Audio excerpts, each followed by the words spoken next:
Welcome back to the ReaderHouse Author Roundtable. I'm Alice Stockton Rossini.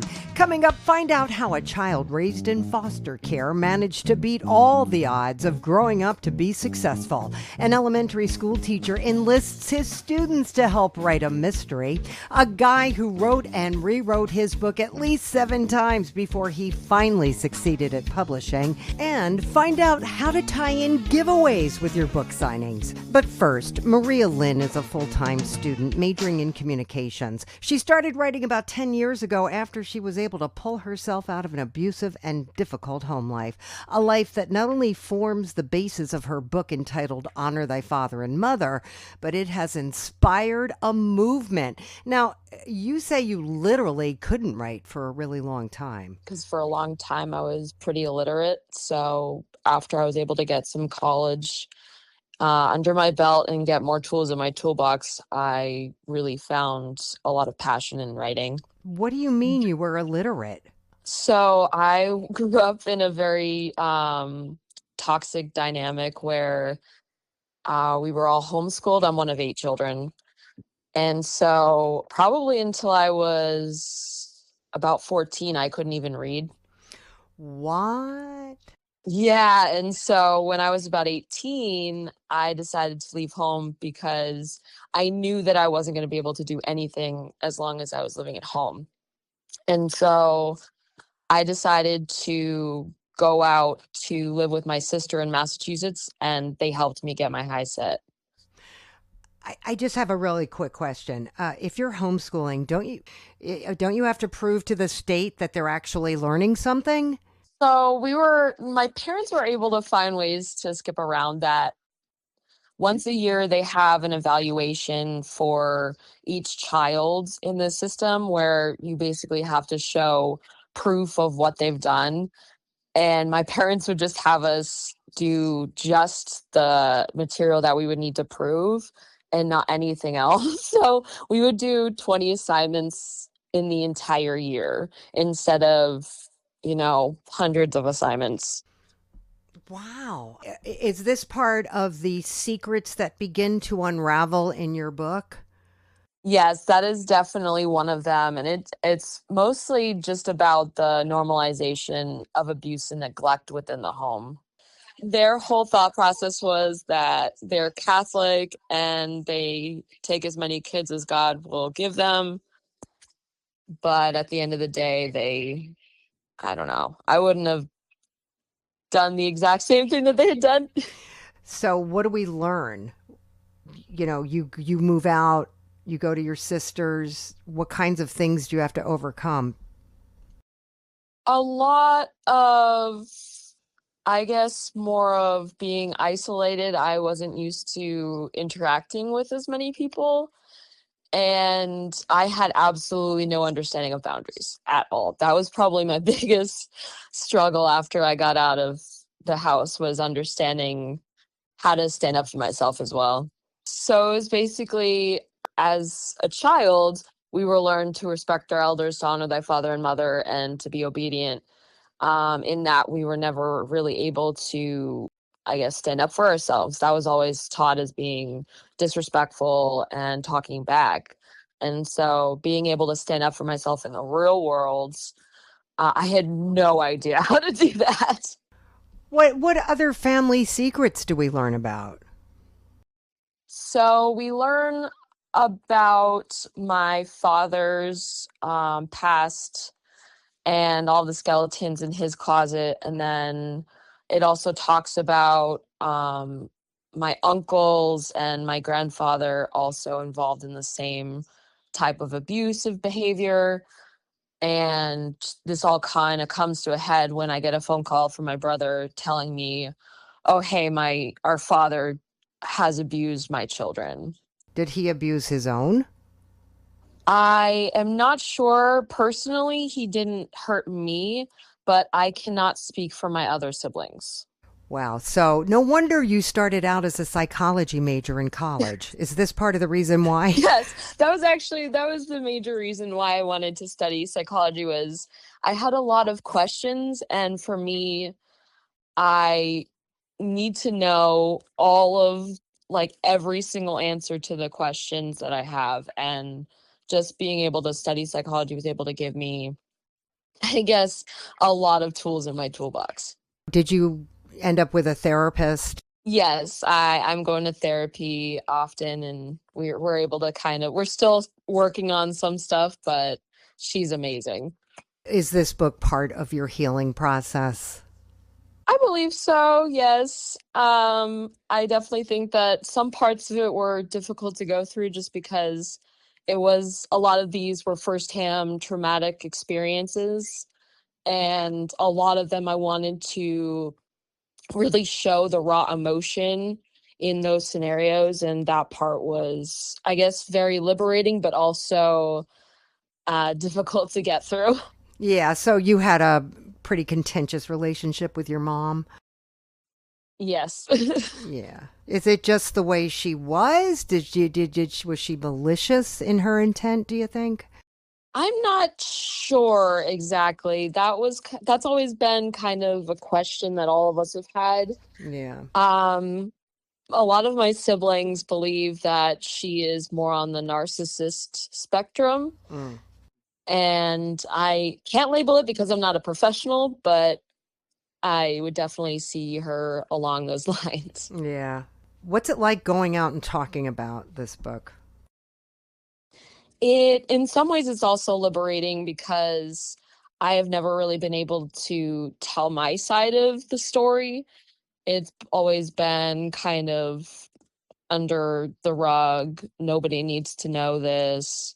And so being able to talk about it in depth has, I guess, been very healing, and being able to, I guess, communicate with others and understand that a lot of people are also experiencing similar situations.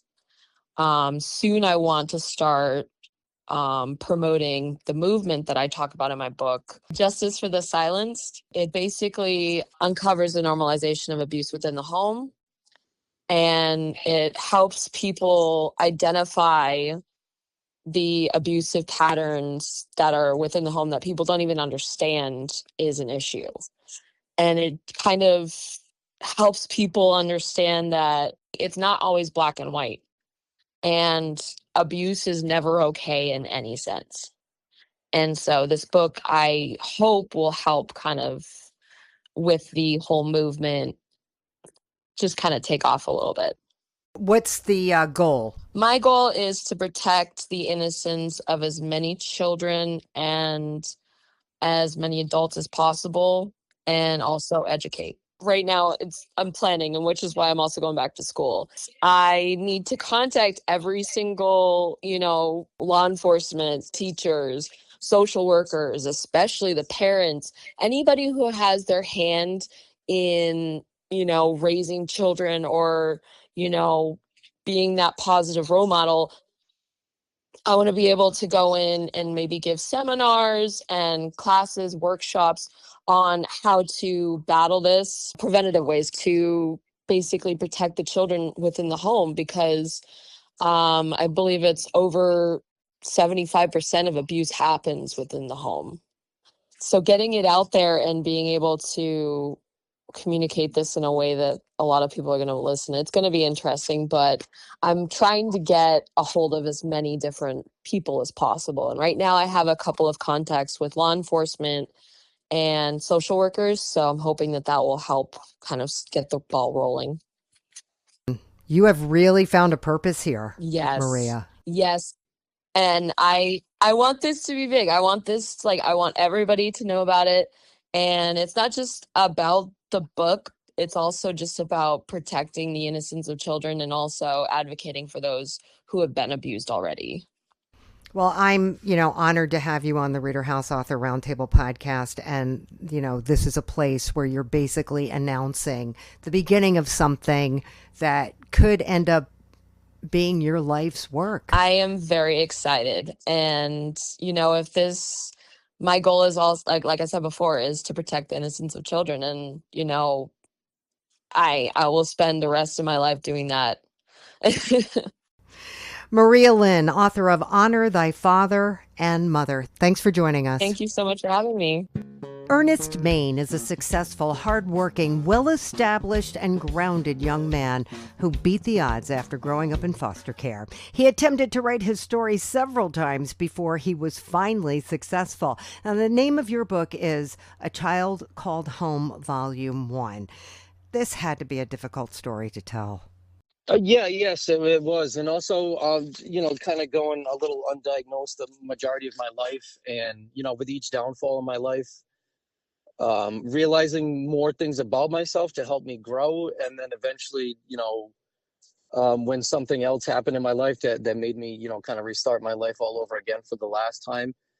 And then obviously working with, my therapist and everything and realizing, with, the foster care system and, being diagnosed with PTSD and everything, it just finally gave me like that acknowledgement, not only like what was internally going on with me, but also to inspire like that change and hope for other people and for them to always chase their dreams, that no matter what you go through in life, no matter how hard things, can be, anything is possible. And so that's what I tried to write about, was give kind of like that inspiration back to people. You were abandoned as a child and placed in state care. How old were you? When I was removed from my house, I was actually 7 years old. It was definitely incredibly challenging for, to say the least, especially seeing my father, the way that he, tried to raise us, and how my mom turned a blind eye to all of it. What was going on with them? My dad also had like a lot of anger issues, so he would always physically abuse us.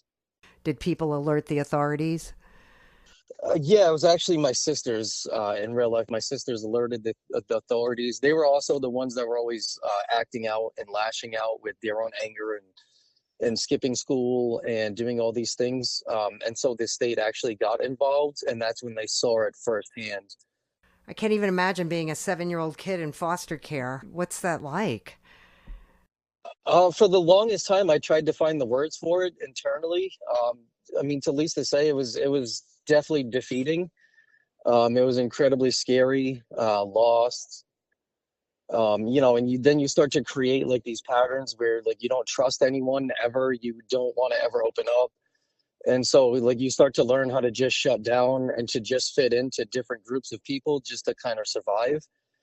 And so like the first volume is mainly for, especially for children in foster care who may be feeling this way, that relate to that.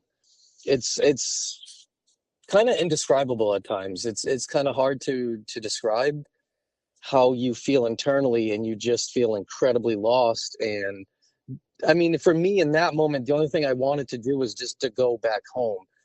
But then, throughout the whole journey of my whole life, to realize you are home within inside yourself, and you can give yourself that love and that compassion and everything that you're so desperately searching for. So how far do you take us in volume 1? Volume 1 is just the opening to try to bring people into the journey. And it talks about, me being removed and the emotions I went through, and describing these feelings and exactly what I did and how I, shut down even with my foster parents and all these things. And also to bring a level of awareness to foster parents, that this is what it may look like. And then it eventually kind of closes the book leading into volume 2, where again, I start hitting like my teenage years and take you onto the journey of the teenage years, of how also that level of abandonment affects you into your teenage years. And also the downfalls and the tribulations that you may or may not face throughout your adolescent years. Did you end up with a foster family that you felt comfortable with? No, I did not. I was very thankful enough that my sister's friends, they actually took me in, but I had never met them a day in my life before. So it was a whole new experience for me. I've never known any of these people. I felt incredibly uncomfortable. I didn't feel safe to open up or to share anything about myself. So it was definitely a very big internal struggle for me. And that's why, again, as your teenage years, like you tend to just, I want to kind of say just like run away from the home, but I didn't run away from the home per se. Was writing this helpful to you? Writing this was definitely helpful to me because, I mean, as I got older, I realized the amount of grief and everything that I've been carrying my entire life. So it kind of gave me a place of like containment to just kind of leave there and to realize that, like, yes, like those feelings at that time were true, but you don't have to carry everything with you your entire life. Were you able to find happiness in your life? That's actually going to be leading into volume 3, where also like the amount of grief and everything that I've carried actually played a downfall into my divorce when I was married. Okay, because you really hadn't dealt with it. Yes, exactly. Yeah. I was never fully aware of what was truly bothering me, the root cause. I just learned certain things as I went, like I learned how to better communicate, thinking that this would fix parts of my life and stuff, instead of actually getting to the root of everything that was bothering me. I've interviewed a lot of people that have had horrific childhood, doing drugs, end up on the street, just can't get out of their own way because they just don't know how. They had no roadmap. How were you able to survive? I mean, it sounds like you're a pretty well-adjusted man. Like I described within the first chapter or second chapter, at that moment, at a very young age, I had realized in that moment when I was incredibly terrified, sitting in the dark and scared, that I knew in that moment that no one was ever going to come save me. So for me, I always, with every downfall, I was never fully afraid to ever, question myself and to figure out, what was wrong with me or uncover parts of me. And so like every downfall that I had, I faced myself that most people are kind of afraid to, like you had just mentioned, some people can't get out of their own way. And in those life lessons is where I've learned certain things and I've carried what I've learned into the next chapter of my life. So I was never fully ever educated myself. I just taught myself how to, okay, like, I faced this downfall. And so this is what I learned. This is what I lived through. So now let me better enhance, like my communication skills or how I show up in a relationship.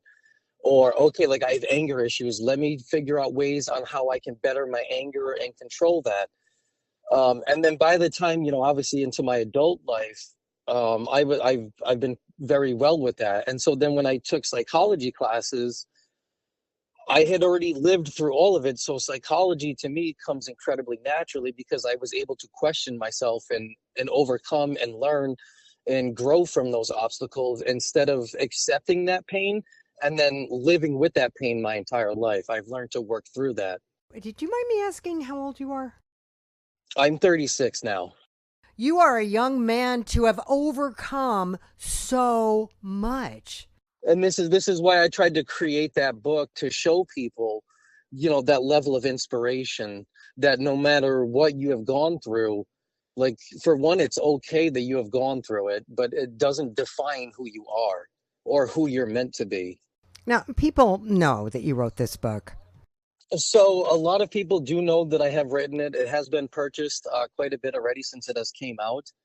And like I described, I tried to write this book on 3 separate occasions in my life. And that first time that I went to go write it was, the main demographics were for foster children in general.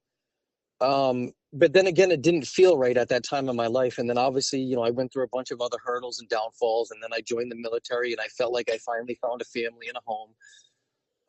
And so then when I went to go write that book the second time, I thought the demographics would be, for people in the military that suffer with PTSD, that carry that level with them, and also foster children.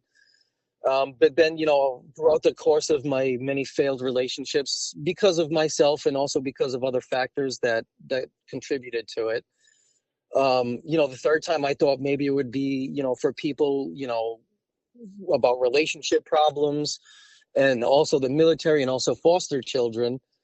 But then when I started to uncover even more of my my hidden patterns and mental health and things of that nature, the book in general is for anyone who struggles with everything day to day, or who may just need a level of inspiration, or just may need someone to feel like they need someone to sit by them while they're going through a tough time, to give them that encouragement and that courage to get through those difficult times. to show them, that anything is possible, to basically be like that beacon of light for them, even though I cannot physically be there with them. And so it's mainly for anyone who actually needs it. I promote it all over my social media, through my Facebook, through my TikTok, also through my psychology degree. I created a YouTube channel, so I also promote my book that way. I also reach out to Barnes and Nobles. I set up, my book signing. I volunteer for the Veterans Rally Point, which is for disabled veterans with PTSD and things of that nature. So they actually offered me a guest speaking opportunity to promote it. When were you in the military? I joined right before my 21st birthday. I think I was like 20 years old when I joined. And where did you end up going? I've been a lot of different places, but I've been to Afghanistan when I was deployed. And you ended up with PTSD. Yes. Joining the military in general, I think, was a very beneficial thing for myself, because, it taught me discipline, resiliency, integrity, and things of that nature. For once in my life, I felt like I finally found a home, which is actually ironic because, now that I'm 36 years old, the first sergeant that I actually had overseas, I actually just hired him as a supervisor for Pennsylvania. Wow. So it's weird how life does a full circle. Yeah, got that right. You are Ernest Maine, author of A Child Called Home, Volume 1. Thank you so much, and good luck on your journey. Thank you so much. I greatly appreciate it. And also look forward to Volume 2. The publisher already has it, so that's in the works as well right now, and I've already started Volume 3. Paul Duggan has been a fifth grade school teacher in South Carolina for almost 3 decades. Writing is one of the subjects he teaches, and with the help of his students, he has published The Secret of the Cursed Well. It's a mystery that takes you back to the time of the French Huguenots. What made you finally take the leap? Oh, wow. So the characters, I believe it or not, I've had since I was a child. I just didn't know what to do with them. And I teach character analyzation with my students. And 3 years ago, it was in the summer, I started thinking, okay, I moved the 2 characters back further in history to the colonial period. And then the story just started as I walk. That is where I get my creative juice flowing. When I walk, I started coming up with these ideas, and I would put them in my recorder and come home and type them out as soon as I got home, and it sort of unraveled itself. Tell me about Patrick Duggar. Oh, okay. So he is actually my husband, and he is a 10-year-old. He has the opportunity to move into a historic French Huguenot home in the South Carolina Low Country with his grandparents. He is unprepared when an eerie welcome, he receives an eerie welcome his first night there with his grandparents. So he then discovers a mysterious well on their property that carries a centuries-old curse tied to the land's forgotten past. And it's also tied to a French Huguenot girl named Claire who vanished in the early colonial period. So it's up to Patrick and his friends to find them, to unravel the mystery that spans through time and cultures and the region's sacred history. So he's pretty adventurous, and you see him start really developing through the story with his friends. And he's got to unravel what happened to Claire before the spirits take him? Yeah. So during the research, I started researching the love history, first of all. And I did research on my own family. So we were French Huguenots, but we went to the New York area, not the Charleston area. And I started thinking, well, what would it have been like with the French Huguenots, the first Huguenot families to come in with the Native American groups? And so the first family, Claire's family, mistakenly dug a well on the sacred Edawan land with the Native Americans, and they put a curse on it. And so Claire mysteriously vanished. She used to play around the well, and she vanished. And the only thing that they found were like pieces of her porcelain doll's head, if you will, or her like hands and so forth. And so Patrick continuously finds little pieces of porcelain around, and that's her sort of giving him hints. But she gives him a riddle, and of course it's in French, and he has to unravel it and learn. Have Miss Annie, who was a wise Goa artisan, help him unravel that mystery or that riddle. Oh my goodness, so many layers here.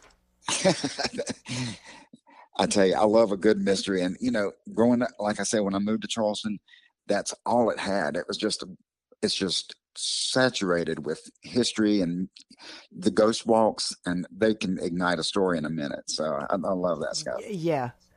As I was writing the book, let me go back if I can. So when I was writing the book, I would actually take it to my kids and ask them, I want you to listen, and I would watch for their reaction. So I'd give them chapter by chapter. I'll read it to them, or have them read it, and I would watch their reaction, and then they would give me ideas.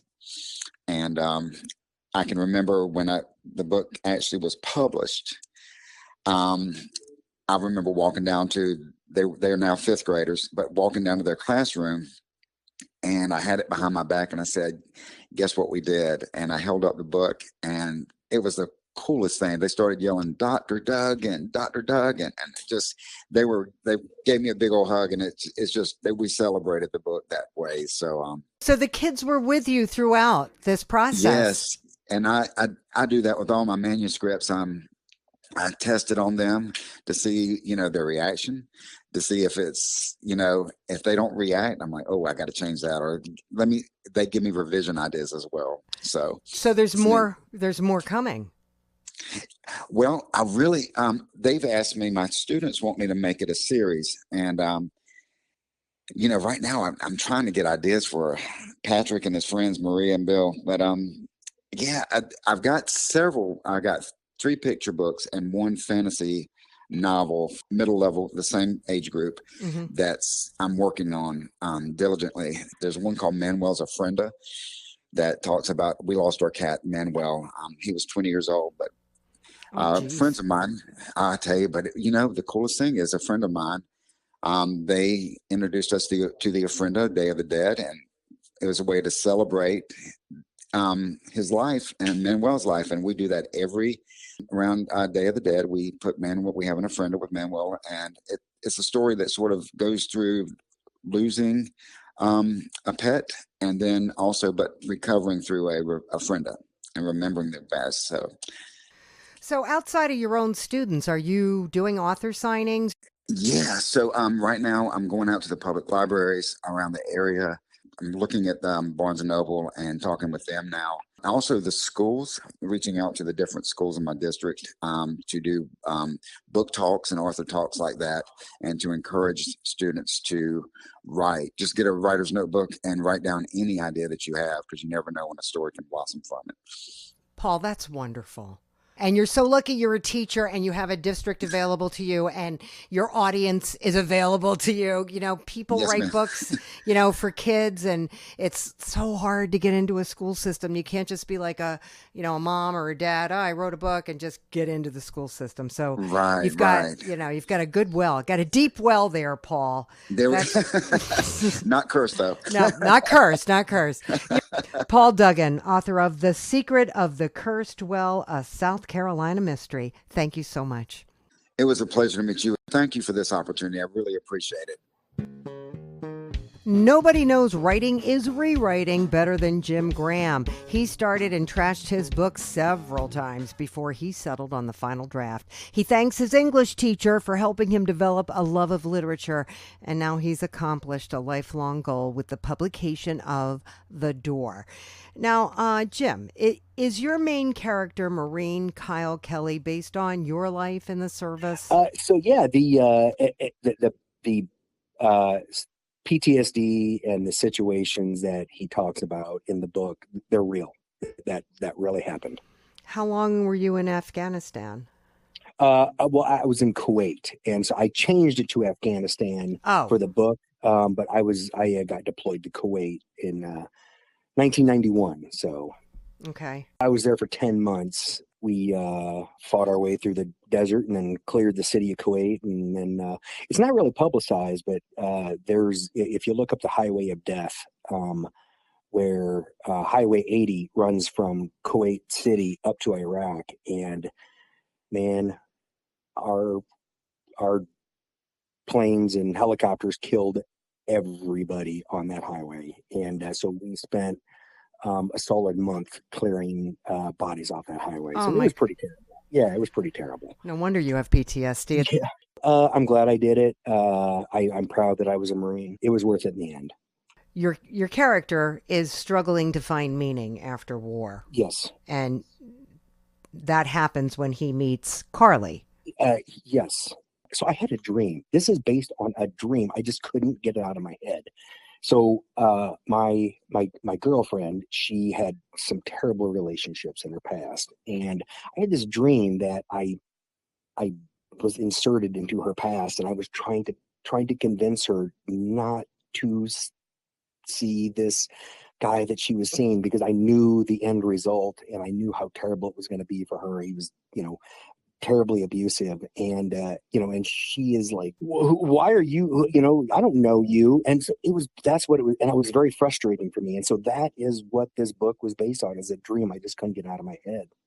Oh my gosh. Yeah. So Carly's hiding something, and Kyle's trying to kind of break through this wall, and she disappears. She takes off. Yeah. Cause she told him from the beginning of the relationship, she doesn't believe in love.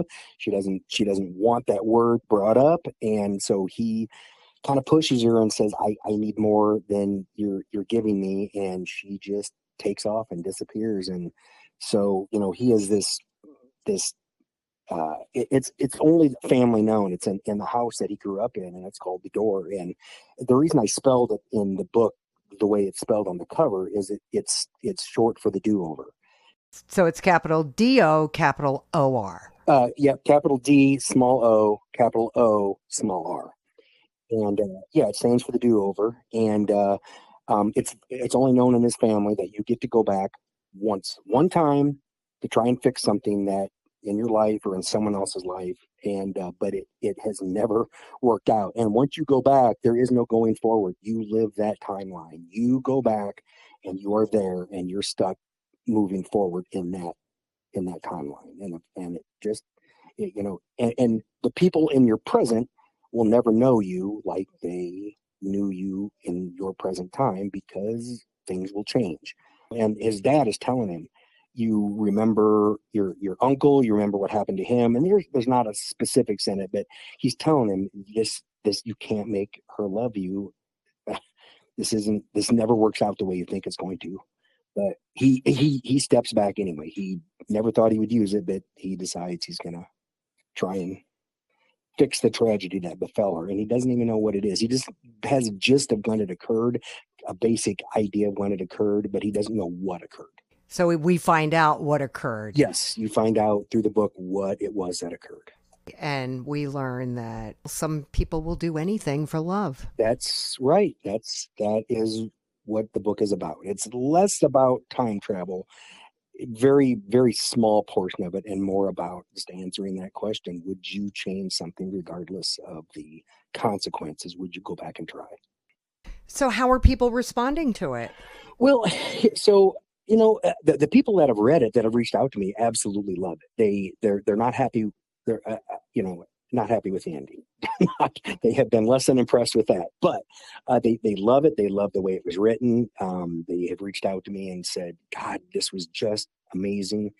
And I kept the chapters really short for that reason. So I hate when I read a book and I'll think, okay, I'll read one more chapter tonight before I go to bed.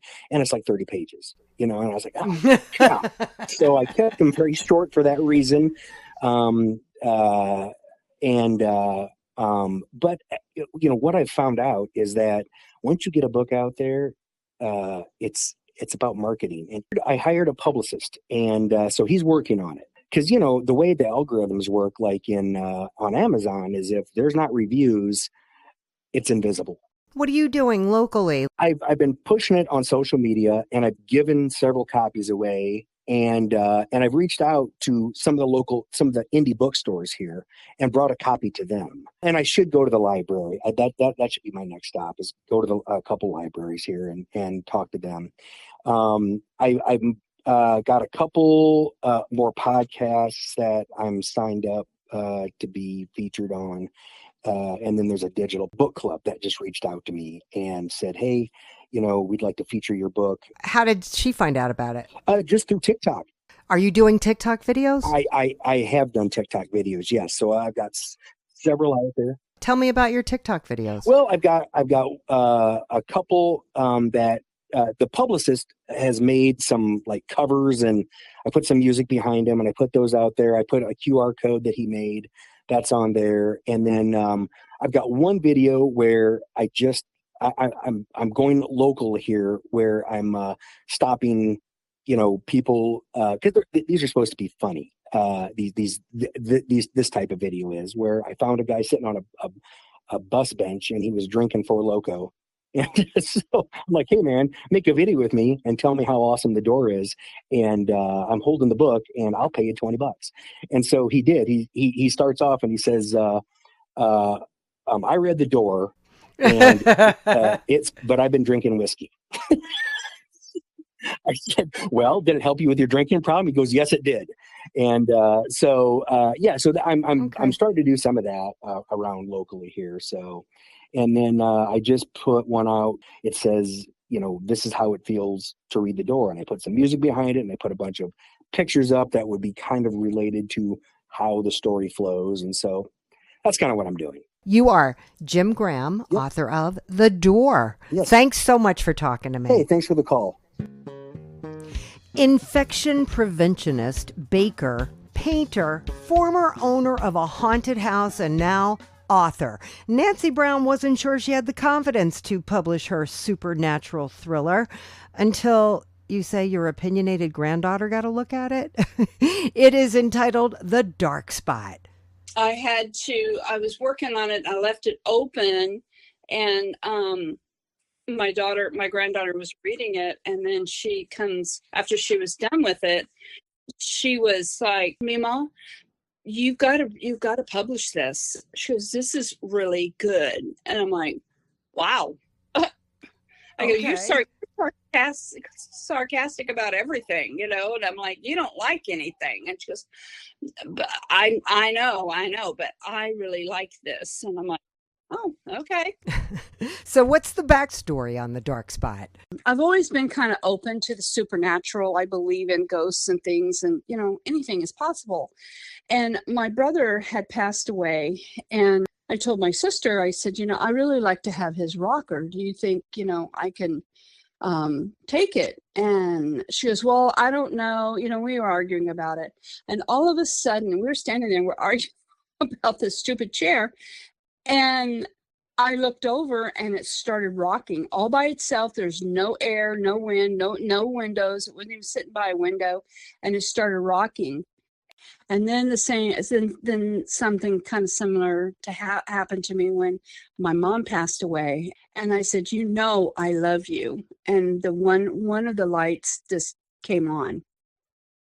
And I said, my husband's like, there's probably a short. I go, no, it's Mom. But the book is about a young couple that moved into their dream home, and that was my husband and I. We moved into our dream home, and everything was fine for about a year, and then they had a baby, and then when they brought the baby home, then things just started kind of going awry in the house. Things were being moved around that they could not explain, and then where the dark spot comes in is that this dark spot kind of was up on a roof, up on the ceiling, and it was the dog that was noticing it. It was, he could find it, he could feel it. And Jasmine, the wife, she didn't see it at first and was thinking that the dog was just kind of like being, a dumb dog. Then finally she saw the dark spot, and she went over to the corner and to reach it, and then it moved, and it kind of like traveled into the baby's room. And then she ran in there and then trying to find the baby, and the baby wasn't in the crib. Oh, Baby's only, yeah, the baby at this time was 4 months. So too little to crawl out of the crib, right? So she's freaking out. She's running to the windows thinking, somebody broke in, stole the baby. And the windows were locked and secured. And she's like running around, pulling the mattress off of the crib and the blankets and stuff. And then all of a sudden she's hearing a cooing. And the baby is sitting, she opens up the closet, baby is sitting straight up. And she's like, how on earth did you get in here? And then Jasmine's eyes followed the baby, and then there's that dark spot. And then it started coming down the wall toward them. And she's like, oh no, we're out of here. And she grabbed the baby with a blanket and ran out onto the back porch and called her mom and said, Mom, this is what's happening. And she goes, get out of there now. But what happened with this dark spot is that years back, a family in this house, it was a husband, a wife, and 3 children. And it had a gardener, and he went crazy. And he broke into the house and he killed the wife when we waited for the children and killed them one by one, and then sat in a recliner waiting for the husband. When the husband came home, he killed him. And the neighbors had heard all of this, called the police, and police broke in and opened fire on him and killed him there in the house. But then we have a demon that pops up, and the demon doesn't show up until they finally exorcise the ghost. And then the demon comes up and comes find out that every house was built on top of a cemetery. So you have kind of like a poltergeist going on. oh my goodness. And Jasmine's mom is a medium. So she sees this, and the slain wife actually shows the mom the whole story of what happened. So she sees the murder because the wife is showing it. But then once the ghost is excised, then the demon pops up, and they had a battle on their hand because this demon, you couldn't exorcise it. It was no religion, no denomination at all. At the end, they do relocate bodies. And when they're doing that, that's causing the demons to kind of like be sucked up and blown up. Oh my gosh. And so they're like, okay, at the end of the day, hey, thank you, bye, everything's good. And then a year later, Jasmine and her husband and family move to another house because they just can't do this anymore. And they just, it's not my house anymore. And so they move, and then so it's the same characters in the second book, but now it's wrapped around Jasmine and a possessed necklace. So we leave the dark spot behind. We move on to a possessed necklace. Yes. I have a third one that's actually part of the series, but now it's going to be about the witch that has possessed the necklace. And it's going to go into a full story about her. Okay. So you found an interesting way to get the word out about your book. I did an author talk at a library that was in the town of Davis where I worked. And I work in a retirement community. And there's a lot of professors, retired professors. And when they did my bio, they mentioned that I was a published author. And so then I get a lot of the residents there coming up to my office and talking to me, and I have my book in there. And one of the ladies that came up to talk actually was on the board with the library, and then reached out to whoever she reached out to, and then they contacted me to do a book signing author talk. I actually went to this little tea and bobo shop right around the corner from me, and I went in and I talked to the owners. They are like so excited, and they're like, yeah, let's get a book signing. And I said, okay, great. And so the owner has went to different shops there and pulling them in to do, to participate. So we have the barbershop's going to give 20% off of a haircut if you buy a book. The Jasper's Hamburgers going to do 10% off of a meal you buy a book. The pizza place, 15% off of a pizza when you buy a book. And then the donut shop is donating 2 dozens of pastries and donuts for us. Nancy, that's great. I've never heard of that. Yeah, we're doing that. We're going to do a scavenger hunt based on the book. And so there's going to be a first place, second place, third place prize. And then we're going to do that. And then we're going to do, the owner wants to do a second book signing with that. And he wants to do, have it themed, and then have, he's talking about the book and what the characters are, and then you wear a costume related to the character in the book, and then they're going to have a best costume. Oh man, good stuff. Nancy Brown, author of The Dark Spot. Thanks so much for talking to me. Thank you so much. It was a pleasure. It's a very, very pleasure, and it was a treat, and it was an honor, and so thank you so much. We hope you enjoyed this edition of the ReaderHouse Author Roundtable, where authors from all walks of life come together to discuss the trials, tribulations, and triumphs of publishing their books. I'm Alice Stockton Rossini. We hope to see you back here every Saturday night at 8 o'clock, or listen to our podcast anytime on Spotify, Apple Podcasts, Stitcher, TuneIn, and PodServe, just to name a few. The Author Roundtable is sponsored by ReaderHouse Online Bookstore, where independent new authors come first.